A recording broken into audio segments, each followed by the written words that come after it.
was a long journey, but so worth it. And I'm going to wind down and settle in with a little Christmas martini. Nice.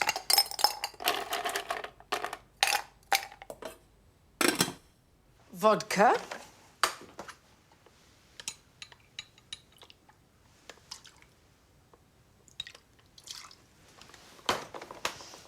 Raspberry liqueur.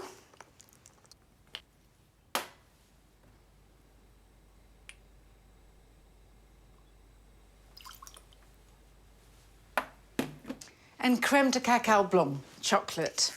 There is a warming hint of puddinginess about this.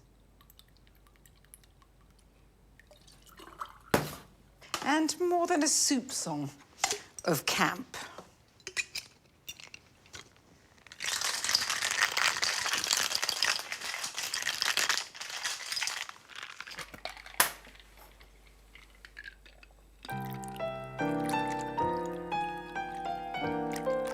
And it needs a little bit of festive fir.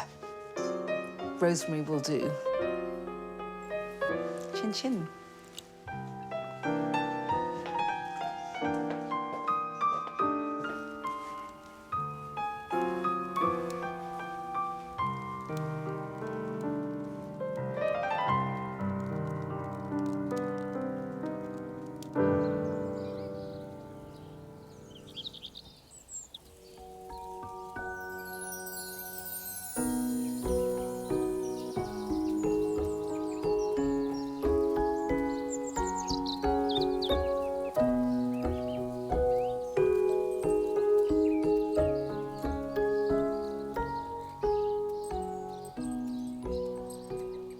I am unapologetically urban, but this year I felt the call of the wild. So I have decamped to the countryside.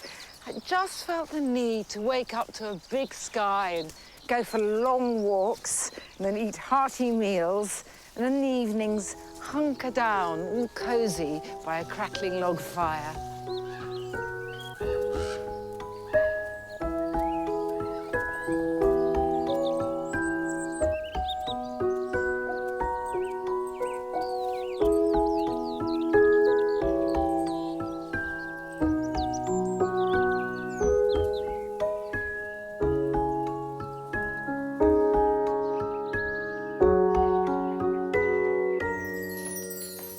At this time of year, I like to have something sweet to stash in a tin, both to give as presents and to have on standby for when people drop by.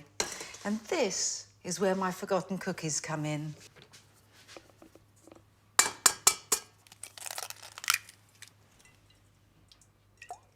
I start off with 2 large egg whites.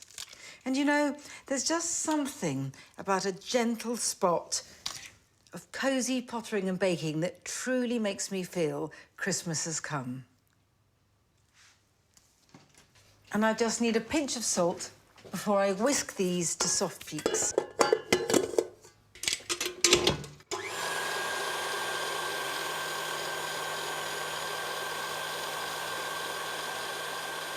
It doesn't take very long. Nearly there.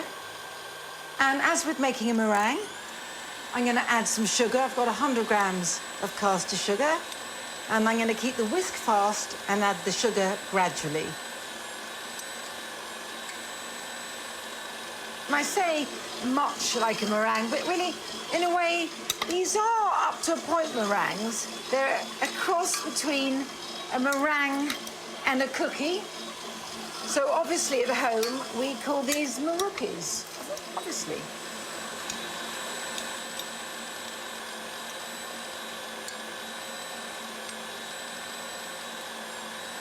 Last bit of sugar.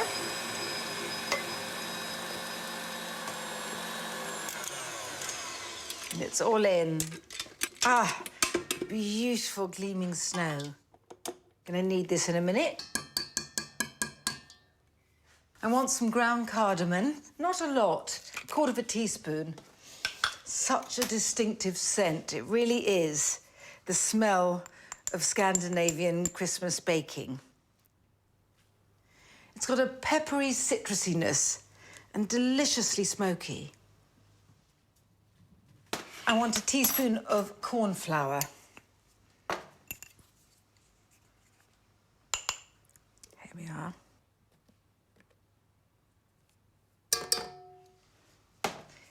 And a teaspoon of vinegar, just regular white wine or cider vinegar. And it's the corn flour and vinegar that keep the marookies squidgy in the middle, which is always desirable. Right. I'm going to fold these in by hand, just gently.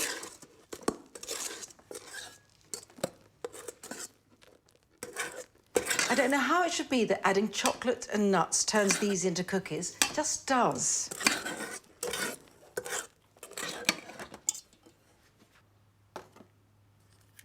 So, I've got 75 grams of teeny weeny dark chocolate chips and 75 grams as well of pistachios, all chopped up. Oh, beautiful, tender green edged with pink.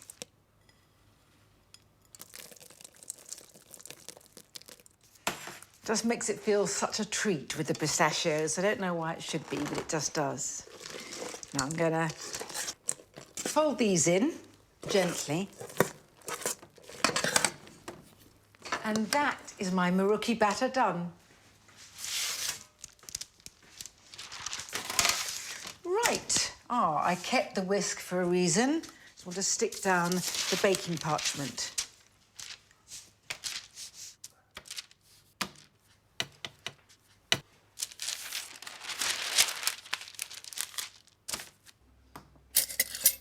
My seasonal spoons, ready for their annual outing. I'm going to drop mounded blobs of this, aiming for about 4 to 5 centimetres in diameter, but not measuring or being particularly numerate.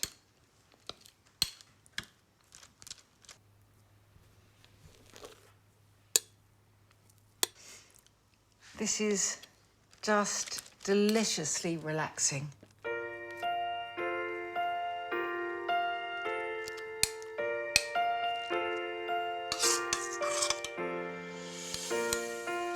These are unlike anything else. They're chewy, crisp, and chocolatey all at once.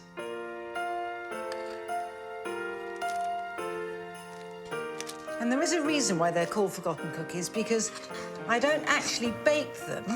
I put them in an oven, it's at 180, and then I turn the oven off immediately and let them cook in the residual heat.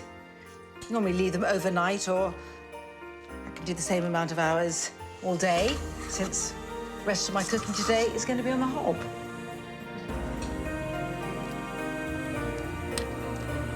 And now for a little sprinkling of pistachio.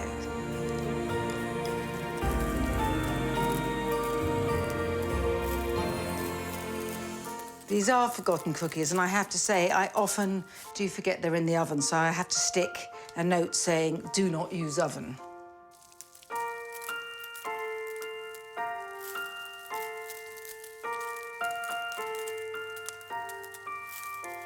Bit of Christmas decoration. Got some edible disco glitter to go on top.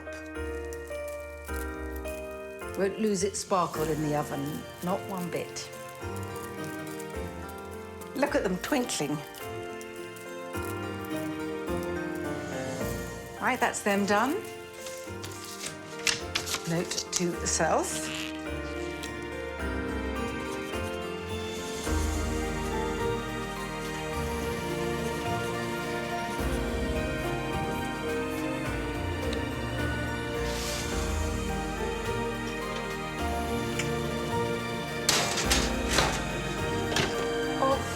Oven.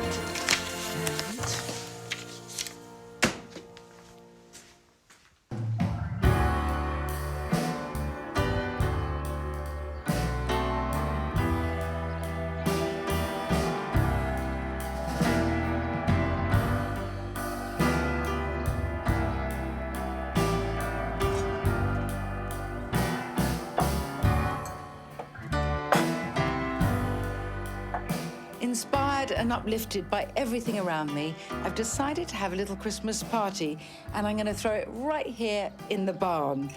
I've already started decorating, and it's going to be the most magical space and just the perfect setting for the feast I have in store for everyone. To start everything off, I've got a cocktail with real oomph, my sparkling Negroni Sbagliato.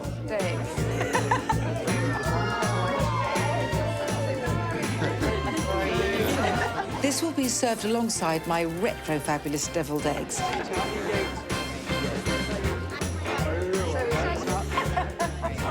Deviled eggs haven't been seen much since they adorned hostess trolleys back in the 70s, but I say it's truly time for their comeback. The main course is roast duck with orange soy and ginger. Oh, it is simple but sensational. And it uses my surefire method for getting the crispest skin imaginable and the most meltingly tender meat. To go with, there's my garlic and parmesan mash in golden gratin form, a beautifully festive ruby stew of red cabbage with cranberries, and my bejewelled Brussels sprouts with preserved lemon and pomegranate.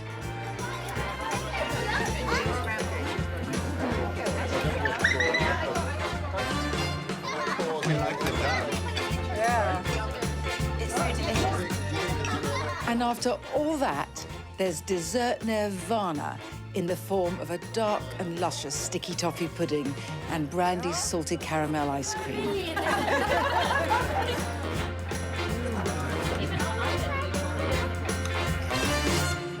But before I get stuck into the party, I've got supper to make for a few friends to enjoy around the fire later.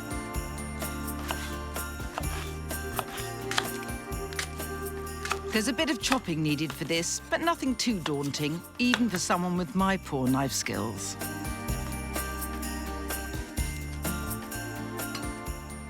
There are so many eating opportunities at this time of year. It's not all about the meat feast. Let's get some heat under there, warm up the olive oil, just a little bit of it. And my Moroccan vegetable pot, sweet with carrots and parsnips and tangy with preserved lemons and dried apricots, is just the perfect, relaxing, warming supper when it's cold outside. Oh, I love bowl food.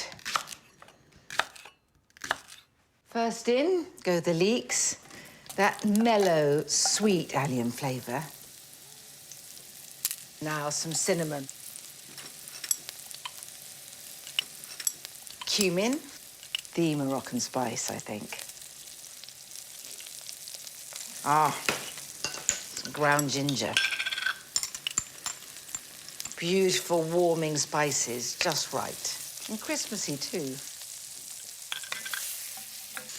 I'm gonna give everything a bit of a stir. I don't want the leeks to soften. I mean, really, I'm just turning them in the spiced oil. Almost just for the pleasure of smelling it. Now the carrots. I like carrots cut into chunky battens, but I really am not going to interfere with you if you want fat coins. And parsnips. Different way to have Christmas parsnips this year.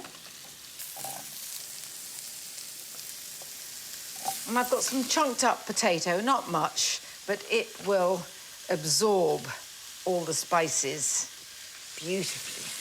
Slightly thicken the juices too.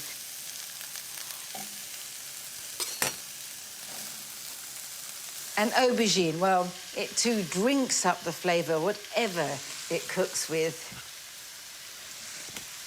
Gonna give these vegetables a chance to become better acquainted. They can mingle in the pot.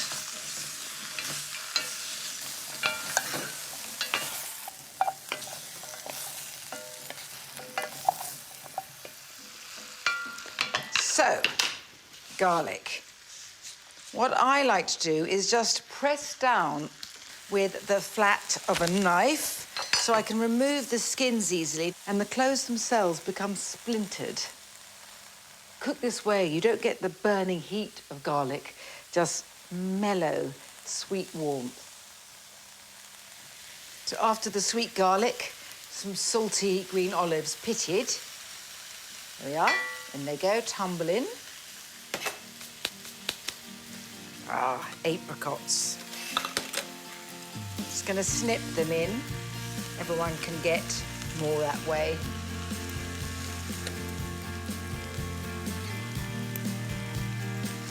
It's better when they're halved, so that as you eat, you can get sharp, fruity bursts. Ah, preserved lemons. Once you discover these, your life is changed forever and for the better. There's something about them, unlike anything else. Well, yes, they're like lemons, but they've got such intense sourness, but such intense fragrance, too. They just enliven anything they're in. I have to say, I use the juice from a jar of preserved lemons to make my dirty lemon martini, just mixed with vodka and the merest whisper of vermouth. I'm going to be a bit slovenly and just leave in the odd pip. Perhaps I shouldn't, but I am. Scrape up every last bit of this perfumed pulp. Ah, fragrance is just heady. And now some chickpeas. I like jarred chickpeas. They're often Spanish jarred chickpeas. They're much softer and squishier. Now, there's so much flavour in the vegetables and the spices and, of course, the preserved lemons. I don't need stock, merely water. This is cold water.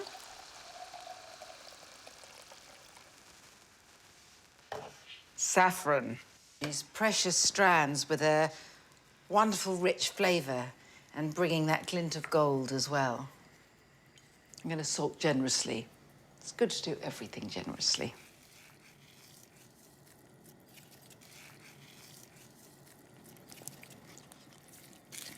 There is quite a bit of peeling and chopping. I mean, not that much.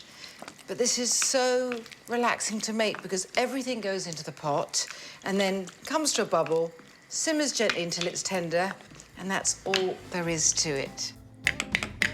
And I do love, as well, that the spices, which are North African, and the dried fruit, are also the flavours of medieval Christmas feasting. So, now that it's cheerfully bubbling away, I have plans. Lid on. And I'm going to make some couscous to go with it. I've already toasted some pine nuts, and I'll need them later. I love wholemeal couscous. It's slightly nuttier than regular couscous and fluffs up wonderfully. To this, I add some dried dill. I'll be adding fresh dill on serving. And I also add some vegetable bouillon powder. I mix it all together, it's like playing in a sandpit, before pouring over some just boiled water.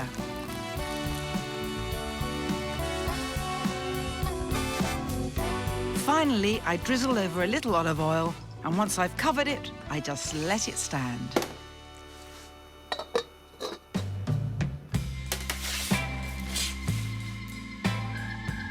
The Marookis have been idling in the oven all day, and they'll make the perfect after-dinner treat.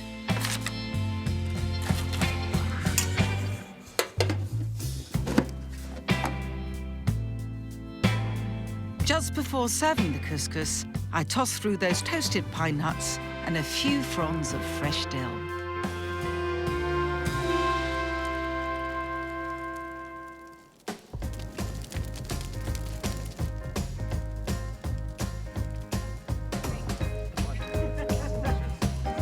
Don't move.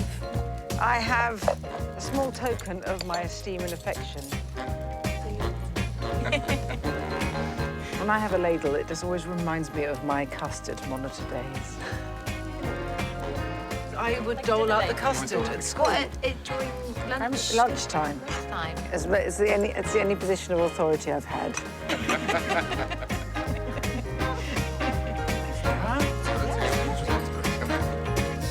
So over here you are, my beautiful. I know. That's quite scary. Quite a big revelation. OK, napkins at the ready. The glitter's going to go everywhere.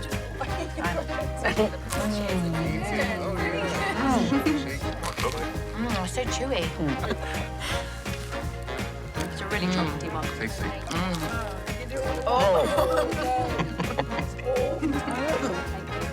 There we are.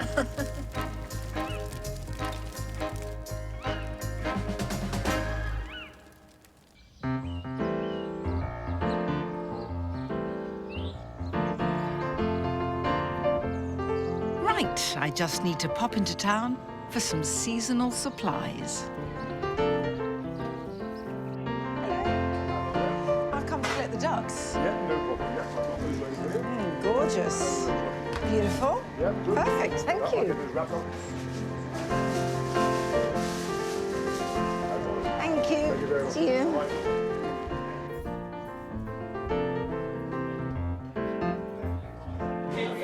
A cosy warm pub is the perfect place to be on a cold and wintry day.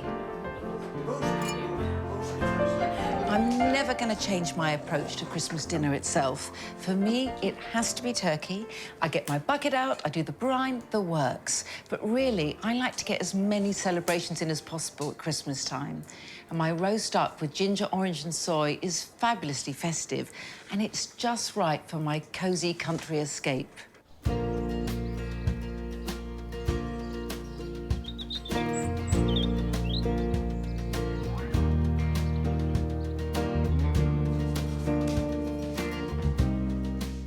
So I've got a couple of duck here ready for my gentle ministrations, because although I do cook these in two parts, two stages, neither of them are at all labour-intensive. In fact, this is about the sum of it, pricking the duck skin to make little holes.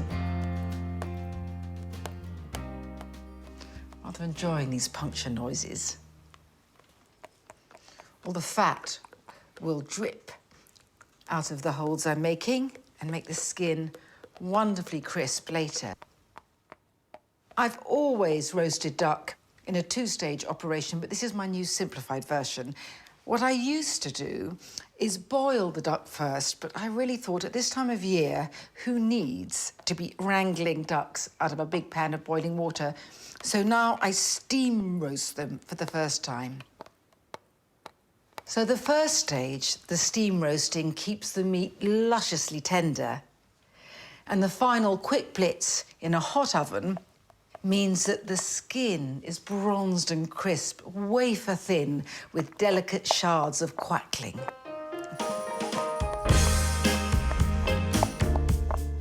OK, I'm going to have to make myself stop because I love this too much. Oh, right. So I mentioned steam roasting, and this is what I mean. Careful not to put the water over the duck. I want it to come up about 1 centimetre. And this is what keeps the meat really lusciously velvety soft. And for this stage, they need an hour and a half at 180 degrees. And I need to lurch ovenwards.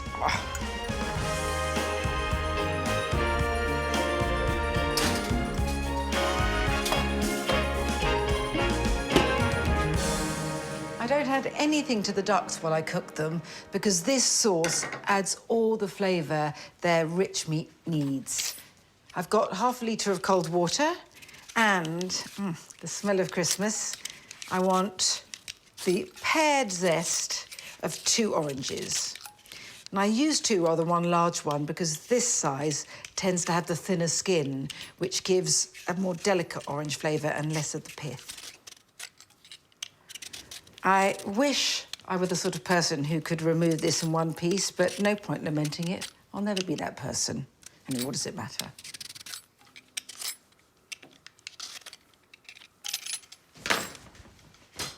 And now, the warmth and pep.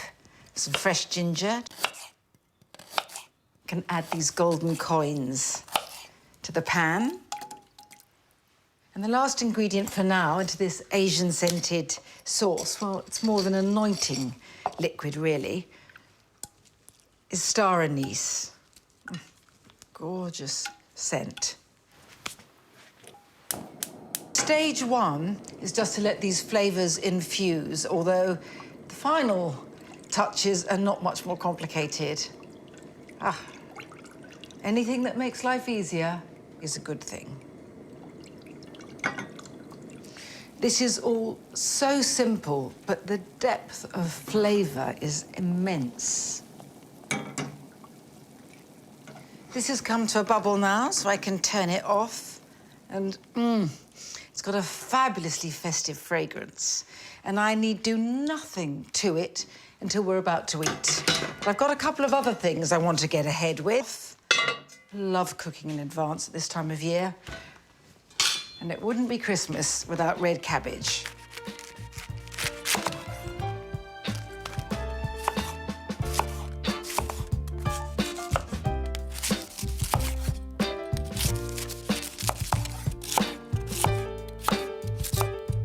You know how when you cook spinach, you start off with a huge sack and you end up with a sort of teacupful? Well, red cabbage is the other way around. Before I start cooking, I always worry I'm not going to have enough. And then once it's cooked, I realise I can keep several families going for ages, which is very gratifying. And now a bit of colour coordination.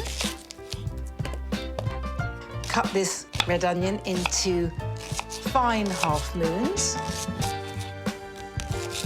Look, I don't claim to have knife skills. I mean, so far, this is pretty much like the red cabbage my mother always cooked at Christmas.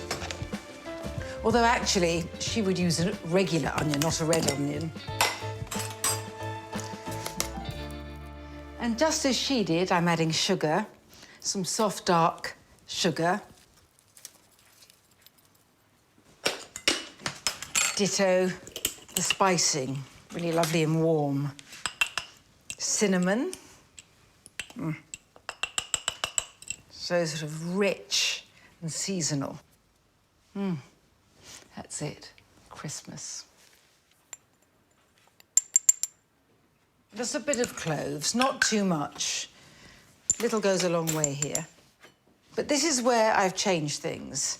I add cranberries, some dried cranberries here, little nuggets of tangy sweetness. And then a whole load of fresh cranberries. You can use frozen too. And there's something about this sweetly braised red cabbage with the cheek squeaky sharpness of these cranberries. It's just magnificent. And a heavy snowfall of salt. And I cooked this in apple juice just from a carton. You don't have to get squeezing. And I know it looks as if there's not a lot here, but of course the cranberries and the cabbage and the onion give off liquid as they cook. OK, I'm going to rupture this beautiful scene. I want to give everything a stir before I bring it to a bubble.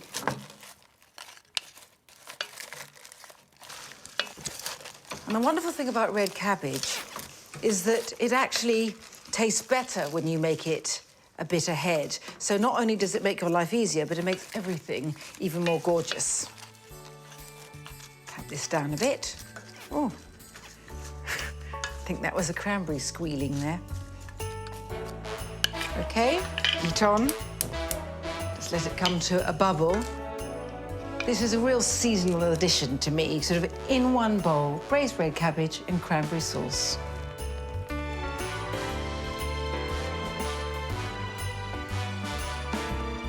So you can see what I mean about not needing any more apple juice, because now it's hot. Well, the red cabbage and its jewels are more or less submerged. I'm just going to let this bubble for a short bit, and the cranberries are beginning to pop.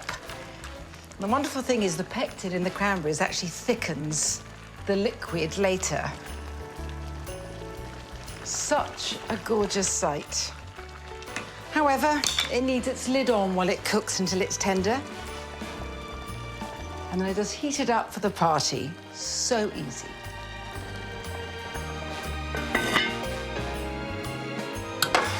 My ducks have steam roasted, and once they've cooled down, they can stay in the fridge overnight. And if my numbers grow, which they well might, I can prepare a couple more ducks as needed.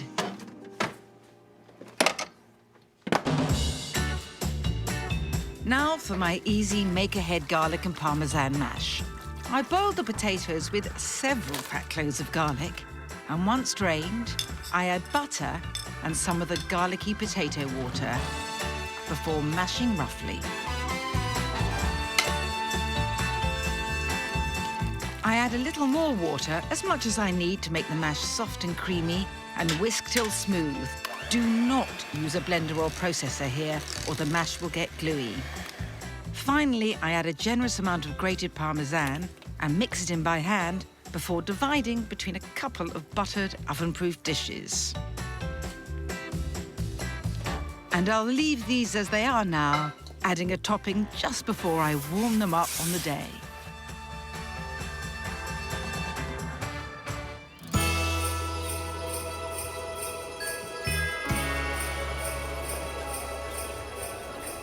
For me, Christmas isn't Christmas without the lights. And although I have more than enough in the house, though can you ever have enough? I love going into the sparkly outside to take in the local illuminations.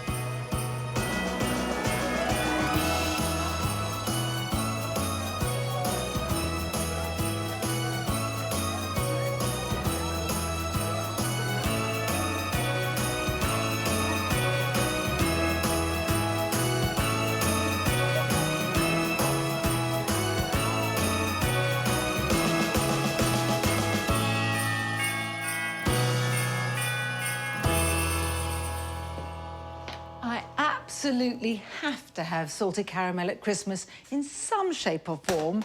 And the form I decreed this year is my Brandy salted caramel ice cream. And it is ludicrously simple to make. I mean, it helps that the caramel comes out of a tin. It's caramel condensed milk. Or you can use dulce de leche. It's exactly the same thing, just dulce de leche sounds chicer. 1 tin, squelch it out. 397 grams, if you really want to know. And a small tub of double cream, 300 mils. Just going to stir these together a little bit before I start whisking. The joy of this is that it's a no-churn ice cream. You just mix everything together, put it in tubs, put it in the deep freeze, go to sleep, get up, you've got ice cream. Salt, obviously. Now, I'm going to start off with about a teaspoon of salt, moderate. I'll just whisk it all together. I just want it to get thickened.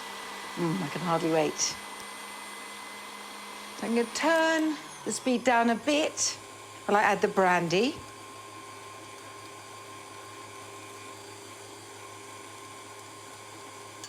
A spillage of brandy.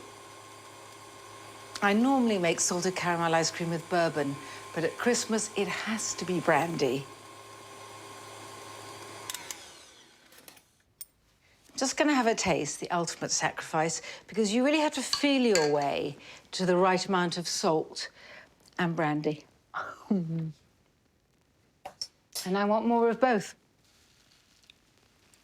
You have to be a bit brave and brazen at this point because all the flavours will be slightly muted once it's frozen.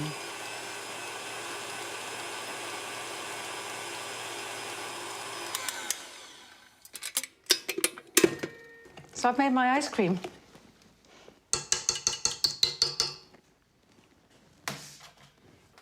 And a scoop of this with a sticky toffee pudding and extra sauce. I can't tell you how deeply gorgeous it is. Without too much spilling all over the place, I'm going to fill out my tubs. Nearly to the top, not quite.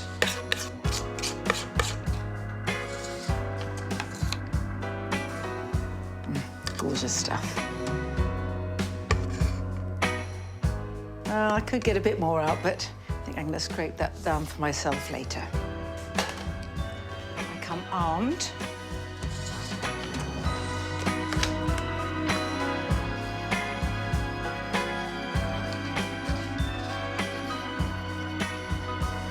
Right, should we try a little Christmassy? That was meant to be a star. I don't know what I'm going to do here. Maybe a bell.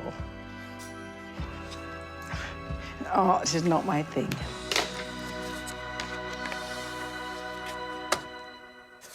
Right, to the freezer with these.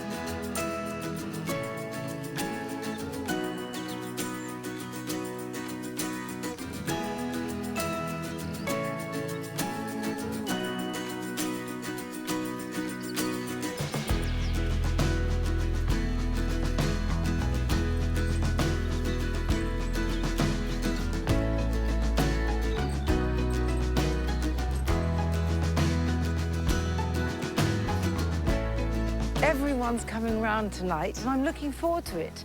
I'm excited, but I do want to grab a moment of calm now. It's so wonderful to be able to have a walk in the woods. It's both soothing and uplifting at the same time.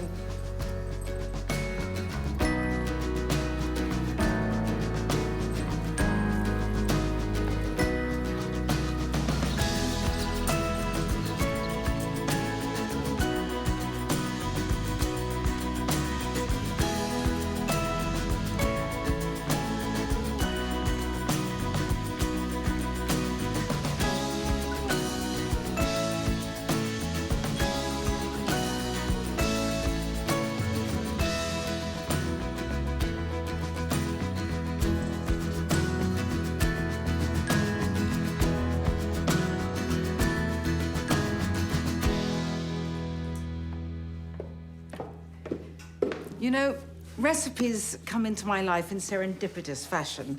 I was lounging about on my sofa one evening, reading one of the best titles in my collection, Being Dead is No Excuse, the official Southern Ladies' Guide to Hosting the Perfect Funeral. And anyway, I was reading this, it's a very funny book, and I came across a recipe for deviled eggs, and really I hadn't thought about deviled eggs for ages, not since I was a child, and even then I didn't think very long and hard about them. And then not long after that, I got this book in the post from a friend of mine in America. It's called Thoughts for Buffets, and her note says, Nigella, I found this at the estate sale of Veronica Lake's hairstylist Carl Evans, that's all. And obviously read it straight away, and it too had a recipe for deviled eggs that jumped up at me, and it was meant to be. They came into my life and there's no turning back. Now, I know you don't need me to tell you how to boil an egg, but I'm going to tell you how I make them. And that is, I cook the eggs in a pan of boiling water for 1 minute, then I leave them in the pan but turn the heat off for a further 12, and then I transfer the eggs to a bowl of iced water for 15 minutes exactly before peeling them, and then I'm ready to roll.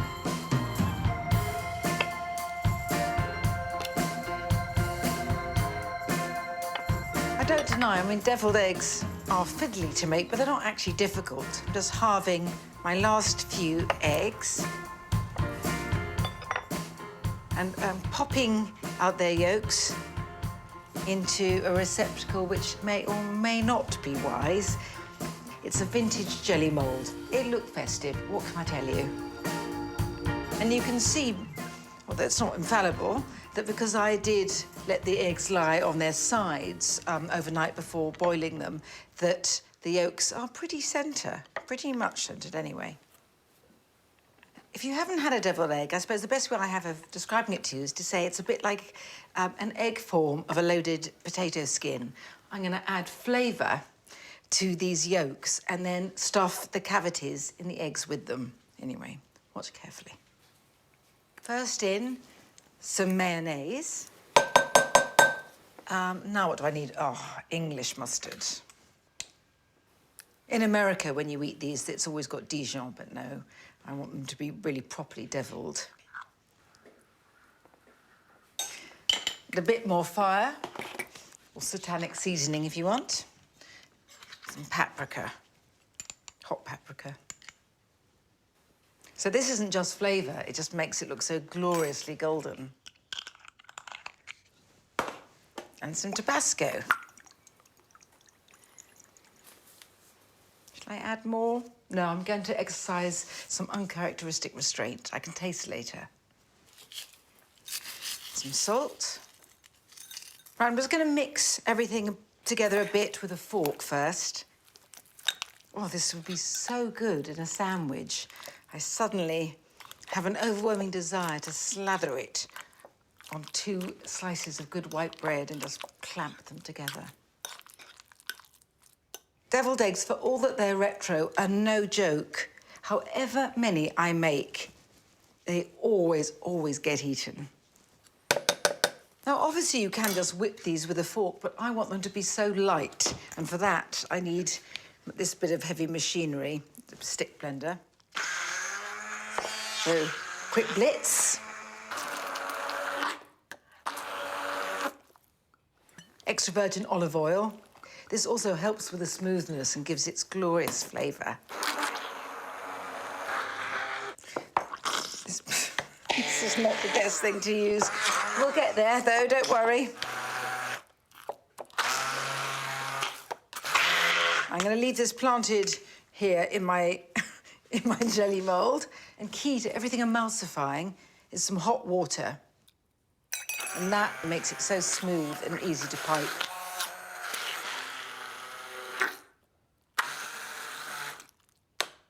And that's it. Beautiful texture. Just going to have a quick taste to see if I want any more Tabasco.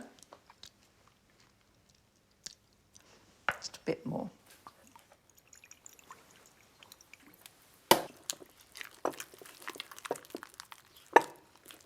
OK, now, the moment I have both been looking forward to and dreading. Piping. Actually, I rather enjoy it. It's so not me, and I never thought I'd be one for getting a fancy nozzle piping bag out, but deviled eggs warrant it. In fact, they demand it. So I'm just going to fill up my piping bag with all this golden goo. Now, as you might imagine, I am not a natural piper, but I'm going to do my best. And actually, because I do add chopped chives and more paprika over the eggs at the end, any little mistake can be covered up. Anyway, you know what? Try and be perfect in life, you're going to have a very miserable existence. You don't actually have to pipe. You could use 2 teaspoons and blob the yolk mixture in, but I want the full experience, total body immersion. Okay, start pushing down. Like, you know, like, ah! I'm going to enjoy this. I've got a star nozzle, and I'm going to attempt little rosettes. See, that's the thing about whipping it like that. It's so easy to pipe, although I mustn't jinx myself. When you pipe each little bit, just remove the tip very swiftly from each one. Now, I'm not getting identical rosettes. That doesn't matter. It's not factory made, this is home cooking. OK, don't mind me, I've got some more eggs to pipe and I want to lose myself in them.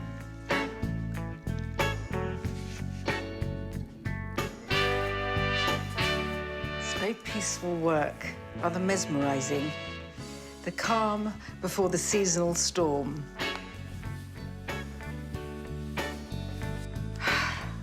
It's made my Christmas. The dusting of paprika. It's easier to do it like this, from a height.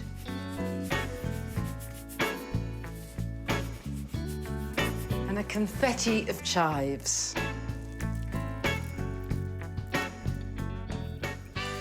Perfect, perfect party food.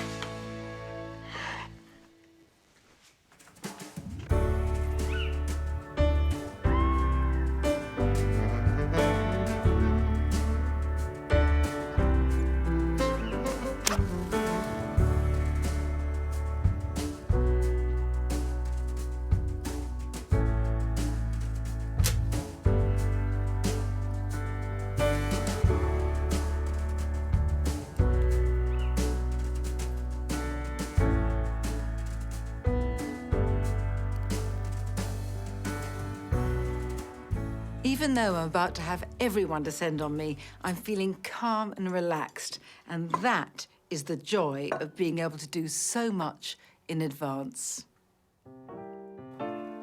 The par-cooked ducks, for example, have stood out of the fridge for a while, and I've given them both a good going over with a cocktail stick, and they need just an hour's blast in a 220-degree oven now.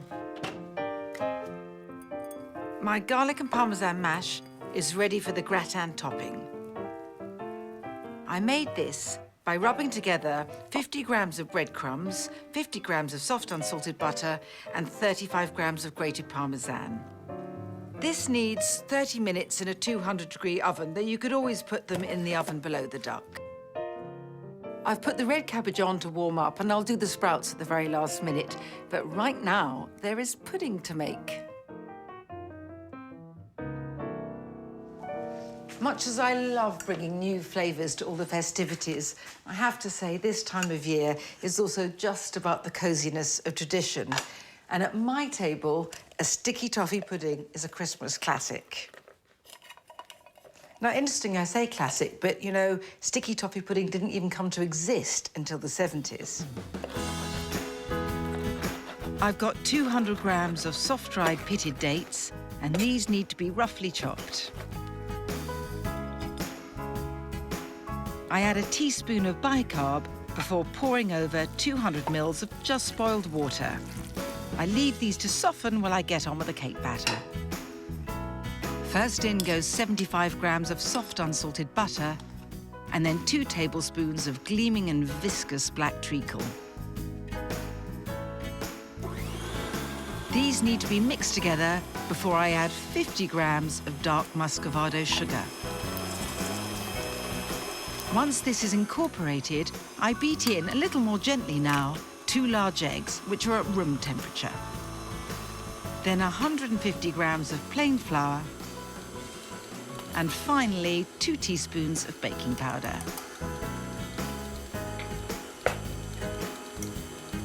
I thrash the softened dates with a fork, squishing them a bit, before adding them, liquid and all, to the batter, and carry on mixing until combined. I pour and scrape the nubbly buff-coloured batter into a buttered oven-proof dish of about 23 centimetres square and bake at 180 degrees for about 30 minutes. Just like the cake that goes underneath it, my version of sticky toffee pudding sauce has a savage intensity. It starts with 150 grams of butter. I just want a gentle heat under it for now to help it start to melt. And on top, 300 grams of dark muscovado sugar. I want its molasses sticky, gingerbready richness.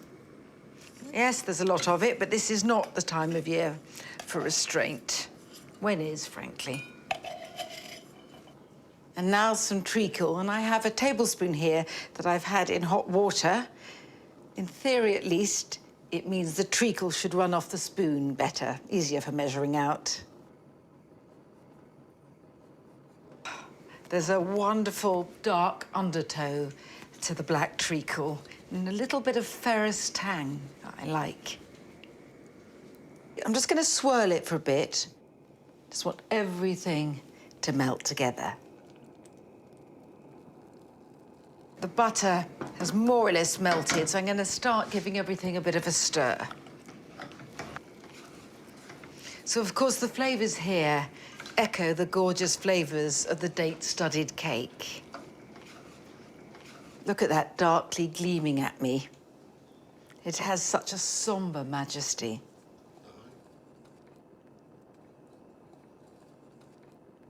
My last ingredient, 200 ml of double cream.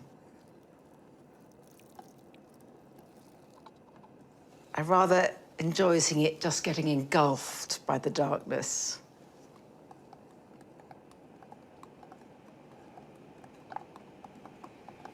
All I need to do now is let this come to a bubble, and then I'll pour a quart of it, or thereabouts, I don't need to measure, over the cake to form a sticky glaze, and the rest goes into those jugs, and it can be poured thickly over both sticky toffee pudding and ice cream later.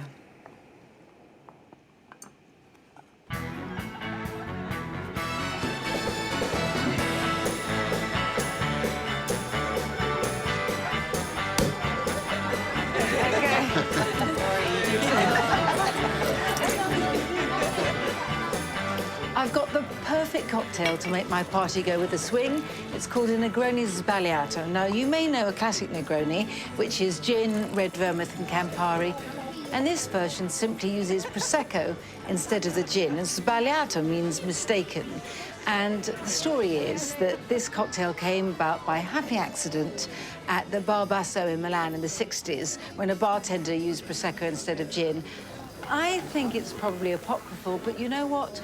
All cocktails have the romance of their own narrative. I'm prepared to go with it, not least because I so much prefer a Negroni Sbagliato to a classic one, although I wouldn't tell everyone. So here we are, Amma. Great. Do you want to have a day? Yeah? So you like your drink? I'll give you a top up in a minute. May I? So he says, would you like to try one? I need 2 hands. That's very good.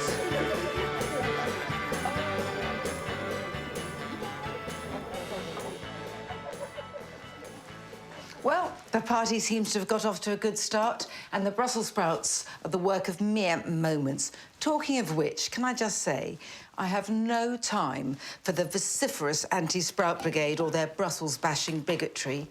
I love sprouts in all their incarnations, and this exotic casserole is my favourite way to eat them right now. First off, I soften some sliced leek in a little oil and butter.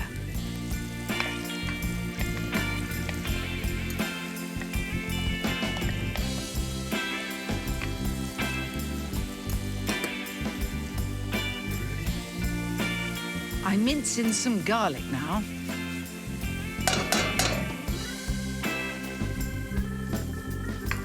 Give it a good stir. Then I add some finely chopped preserved lemons. You know how much I love them. And stir them into the garlicky leeks.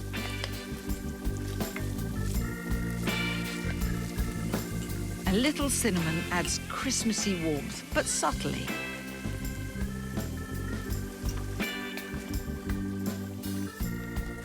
Now I add the sprouts, which I've halved, and it also seems to make them go further. I turn them in the pan, and when they're well coated, I add a generous sprinkle of sea salt flakes and pour in a little just boiled water. Then I clamp on a lid. These take only a few minutes to cook. Now I just need to finish off the sauce for the duck. I remove the bits of orange peel, ginger and star anise, add some soy sauce to the now deeply flavoured liquid in the pan and warm it up. Once it's hot, stir in a little bit of honey. Pour some of the aromatic sauce over the meat, avoiding the crisp skin, and serve the rest as gravy. I've reheated my rubied red cabbage and cranberries on the hob, and the potatoes are ready to come out crisped and hot from the oven. The sprouts are cooked, tender, but still with a bit of crunch, and I just need to sprinkle over a generous amount of pomegranate seeds and chopped parsley before mixing everything together and sprinkling yet more on top.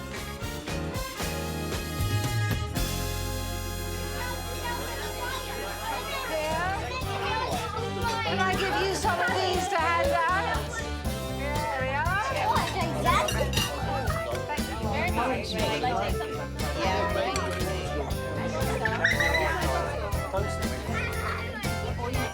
I'll take some. You can have this one with a crisp bit on the top. Yeah. I'm going to have more then.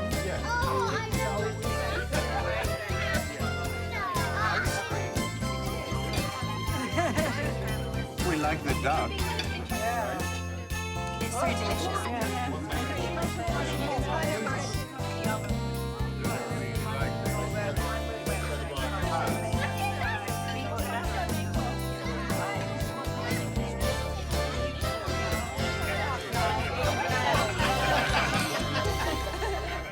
When the cake part of the STP is cooked, I prick it all over with a cocktail stick and then ladle over a layer of the darkly shining sauce. It can stand like this till I'm ready to serve it, along with my salted caramel ice cream and more of its luscious sauce. This has got brandy in it.